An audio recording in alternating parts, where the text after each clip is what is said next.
Hello and welcome to a new take of the Osmium update brought to you by Osmium Data Group. With me, Arjan Timmerman today. Hey, Arjan, welcome back from KubeCon.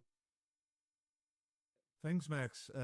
Yes, it's been already a week, right? Yeah, we had a great time during the event and probably a lot to talk about. Why don't you start off with the first question? Absolutely. So I'm just going to do a very quick recap of the event so we get that past us and then we can talk about what we saw there. So as usual, KubeCon, very dynamic, very friendly community, lot of, um, let's say, lot of energy, positive energy, very burgeoning, a lot of things going on. It's always amazing to be there. And I think that goes back into to one of the best EMEA events. So that said, we had a lot of conversations with a very diverse, set of people when talking of KubeCon. We talk with vendors as we usually do, but we also had a chance to talk with end users, with industry friends, as well as people which are in the development space, and it was really interesting. I think I would sum up to two, three topics which are coming up all of the time. The first topic was data sovereignty. That's something that we've been talking a lot here at Osmium. The second topic will be around the rise of AI and how it's impacting, people, not only, companies, but also people in the sense, how are we developing, how are we building, and what does it mean for me? And the third topic was around the current challenges we're seeing with resource scarcity. Is there any other topic, Arjan, that you remember from KubeCon besides what I was mentioning before we dive further? Exactly what you said. And I think I said to one of the people that we were talking to is that next year we are all probably go to send our AI agents to KubeCon, let them talk to each other and give us uh, some outskirts of what they were talking about, and that will be it. We can all stay at home and do nothing because it's the booths at least were all AI agents and nothing else. It was all about AI, AI agents, MCP, all those kinds of things. So for me, um, I understand. Talking to my customers at the moment, I see a lot of these things happening. I think vibe coding is one of those things that's really happening at the moment. And a lot of companies are really starting to utilize AI in the sense of what can we do with it, looking around. But then you come into the part that you already mentioned as well. So for me, AI, okay, it's there. We are going to utilize it in some way, and I'm totally fine with that. We'll see what happens. Hopefully, some of the movies were just a very bad opinion on what was going to happen. On the other hand, you come into data because data is what drives AI. And so you come into the realm of data sovereignty. Where is my data? Where does it reside? How will AI utilize it? What does that mean? But yeah, let me hear your thoughts about the data sovereignty part, and I'll hook into that afterwards.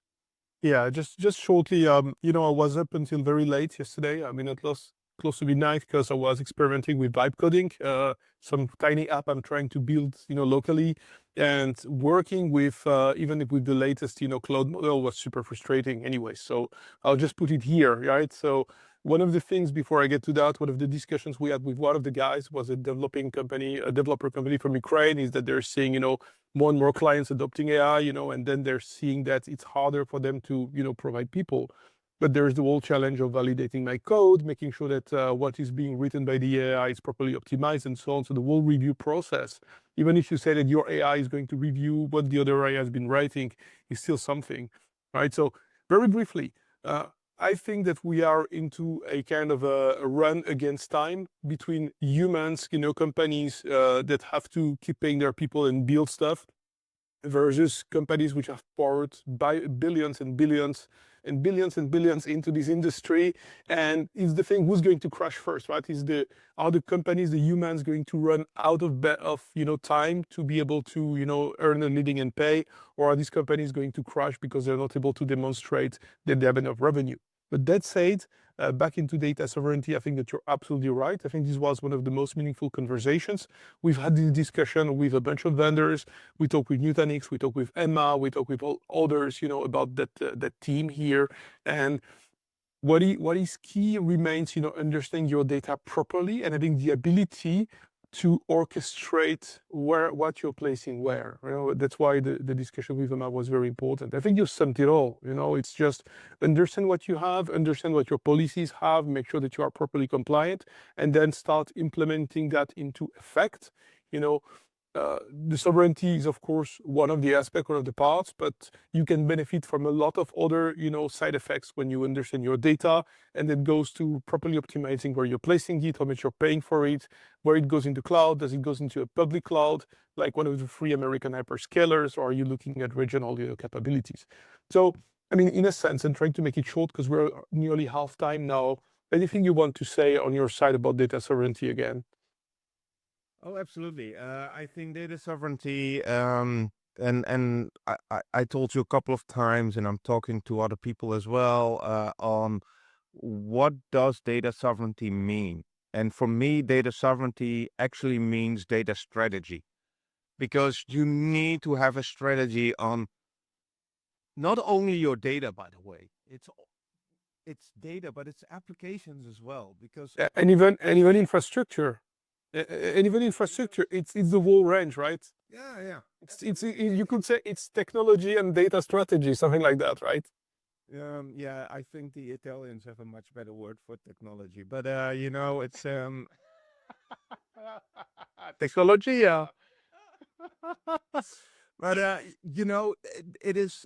it's so important that and companies are finally getting into an understanding mode on that, about, okay, we've got data, and data is very important, but data can be protected rather easily. Of course, you really need to think about, where do I place my data, where do I keep my data, and all the things that you've said before about, am I going to place it in a hyperscaler environment in which, if something happens and we go into a war or something like that, and the other party would say, you know what, you can't reach your data anymore.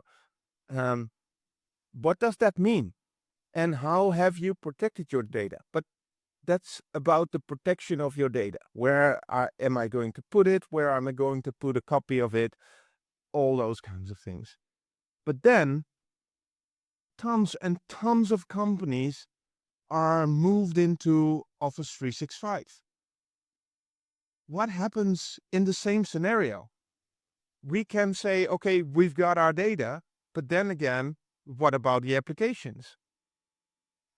What about the infrastructure, as you already mentioned? If it's all in a cloud somewhere, living in a country that we start a war with or something like that, same thing happens. And over again, we get into these discussions.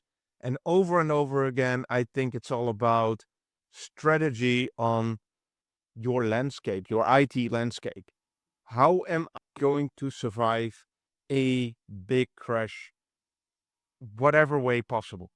Yeah. And finally, people are starting to notice what is going on there, and that they should act. And I think that's really important. And that was one of the things that I took away from the Kubernetes event and the talks that we had. Data sovereignty is very much alive, but for me, data sovereignty means strategy, and strategy on IT. Yeah, and I would just conclude here this point with the fact that um, these sovereignty challenges, risks need to be embedded into your risk management strategy in the organization as well, which means business continuity plans, etc., etc. Right? How are we able to continue supporting, business processes in case that key critical technology components, are no longer supported because of these issues. So we are at 2/3 of the mark here from our discussion today.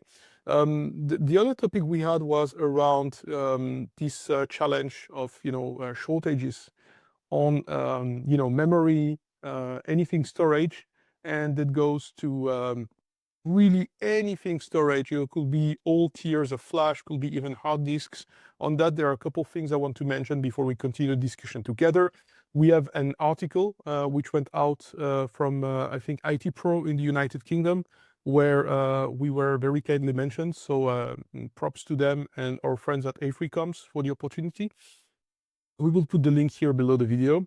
And the other thing is another really interesting discussion between our friend Molly Presley from Hammerspace and Tom Coughlin from Coughlin Associates, where we are seeing exactly the same trends here, which means not only DRAM, which is being used now for high memory bandwidth, HBM, high bandwidth memory, and then also for it's kind of competing. The memory that goes into GPUs is competing with the RAM that you will be getting into servers and other devices. But the challenge also with flash is that not only all the flash capacity is reserved and consumed by this kind of insatiable need, to build AI data centers or whatever, but it's also impacting hard drives. I mean, even end user customers are seeing that a simple HD, which used to cost 150 euros, has now gone 3 times, 4 times overpriced, right? So everything is going into that direction. We are seeing that prices have increased threefold for servers, that delivery times are increasing, and also that quotes, which used to be valid for 2 weeks, a month, whatever, they're now valid for a week or for a couple of days. What's your take on that, Arjan? I'm going to be short on this because of time, but my take on this is that this will be there for a while, especially with a war going on in a region that is very much important for transporting all of those components as well. So, you've got not only an AI bubble that might or might not burst, I don't know, but still all of the capacity for at least flash, DDR6, or DDR5, all of those things are sky limiting, and I don't think it will go down very soon. We will see, but I just don't think it's going to happen. And with that, again, strategy on what you are doing becomes very, very important. You keep coming back to that because how am I going to keep my data? You can say, I'm going out of the cloud. Everything goes into my own data center. Yeah, good luck with that. Getting all of the hardware that you need and all of those things. I'll go to a CSP or an MSP or whatever, and I'll going to do there. What do you think that they're doing with the prices? Because they've got the same problems as you have.